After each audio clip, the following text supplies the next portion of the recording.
বোনে মিলে যাচ্ছি আজকে কলকাতা, সঙ্গে যাচ্ছে সন্দীপ। আর আজকে আমরা যাচ্ছি বোনের বিয়ে শপিং করতে। এদিকে পুচকু দুটোকে রেখে যাচ্ছি মার কাছে। যাওয়ার আগে গাছ থেকে কটা লিচু ছিঁড়ে নিলাম, কারণ এই লিচুগুলো মা আমাদের জন্য রেখে দিয়েছিল। শেষে গাছে আর এই কটাই পড়ে রয়েছে, তাই ছিঁড়ে নিলাম, রাস্তায় যেতে যেতে খেয়ে নেবো। আমাদের গড়বেতা থেকে চন্দ্রকোনা রোড যাওয়ার সময় এই জঙ্গলটা পড়ে, আর এই জঙ্গলটা এত সুন্দর লাগে, বিশেষ করে বর্ষার সময়।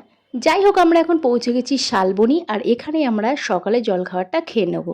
চপ ভাজা তখনও হয়নি, তাই দিদি নিয়ে নিল মুড়ি ঘুগনি, আর আমি আর বোন নিয়ে নিলাম ডিম টোস্ট। আর ব্রেড যেহেতু সন্দীপ খাবে না, সেই কারণে ও শুধু অমলেট নিয়ে নিল। যাই হোক, গরম গরম ডিম টোস্টের সঙ্গে বেশি করে লঙ্কা দিয়ে আমার তো হেব্বি লাগছিল। এরপর আমরা খাওয়া দাওয়া করে আবার বেরিয়ে পড়লাম। এরপর গাড়ি পার্কিংয়ের ঝামেলা সেরে বড় বাজারের দিকে এগোতে গিয়ে হঠাৎ চোখে পড়লো বেশ গরম গরম কচুরি ভাজছে। আর এটা খাওয়ার কথা সন্দীপকে আমার বলতেই হবে না, কারণ এই টাইপের রোড সাইড দোকানের কচুরি টেস্ট করতে আমরা দুজনেই রাজি। তার মধ্যে আমার দিদিও আছে, তবে বোন খাবে না, তাই 3 প্লেট নিয়ে নিলাম। এরপর আদি মোহিনী মোহন কাঞ্জিলালে ঢুকলাম আমরা বোনের বিয়ের বেনারসিটা কেনার জন্য। আর এইখানে ঢুকে তো মাথা পুরো পাগল, চারিদিকে এত বেনারসি কালেকশন যে কোনটা নেব সেটাই বুঝতে পারছি না। যাই হোক, ওখান থেকে বেনারসিটা কেনার পরে আমরা চলে আসলাম আরেকটা দোকানে প্রণামীর শাড়িগুলো কেনার জন্য। আর এখানেই আমাদের ছেলের বাড়িতে পাঠানো সমস্ত তত্ত্বের শাড়ি কেনা হয়ে গেল।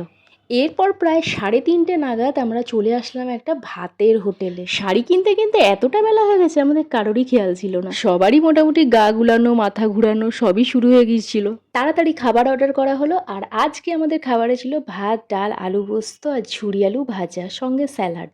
আর নিয়ে নিয়েছিলাম চিকেন। আর এই চিকেনের লেগ পিসটা দেখে কি যে লোভনীয় লাগছিল, তাই সবার আগে আমি লেগ পিসেতে কামড় বসালাম। খাওয়া দাওয়া শেষে চলে এসেছিলাম চিতপুরের পাঞ্জাবি মার্কেটে।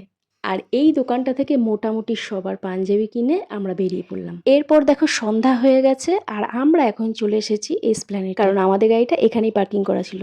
আরও 1-2টো জিনিস কেনার ছিল, তাই ভাবলাম নিউ মার্কেটটা ঘুরে নিই। পুরো বড় বাজারটা ঘুরে আসলাম, দিব্যি সুন্দর। আর এখানে দেখো এখন বৃষ্টি পড়ছে। আর দেখো, এখান থেকে বেরিয়ে পড়ার আগে আরও একবার পেট পুজো করে নিচ্ছি। আর বোন নিয়ে নিয়েছে চিকেন মোমো, আর আমি একটা রোল। দিদি খাবে না, তাই আমরা 3 জনে ভাগ করে খেলাম এটা।